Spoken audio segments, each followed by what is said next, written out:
నువ్వు మాట్లాడితే ఒక క్రమబద్ధంతో మాట్లాడమ్మా, ఒక మంచి పాయింట్ తీసుకొని మాట్లాడమ్మా, ప్రజలకు ఉపయోగపడేది మాట్లాడమ్మా.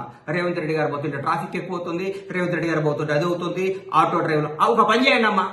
మీరు చెప్పండి, ఫ్రీ బస్సు మీరు బంద్ చేయండి, ఉచిత బస్సు స్త్రీలకు ఉచిత ప్రయాణం వద్దు అని మీ పార్టీ నుంచి ఒక మెమోరాండం ఇప్పియండి. మీరు స్త్రీలకు వద్దని చెప్పండి. మీరు బస్సు ఆటోలు అంటున్నారు కదా, స్త్రీలకు ఉచిత ప్రయాణం వద్దు అని ఒక మీరు మీ పార్టీ తరఫు నుంచి మీరు కేటీఆర్ గారు అందరు కలిసి మాట్లాడండి, వద్దని చెప్పేయండి. మరి మాట్లాడే ముందు ఒకసారి ఆలోచుకొని మాట్లాడతల్లి.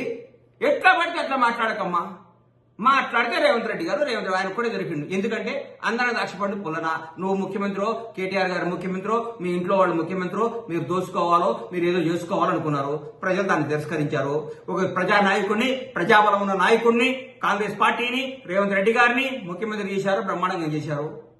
మా మంత్రులందరూ ఈరోజు బ్రహ్మాండంగా పనిచేస్తున్నారు.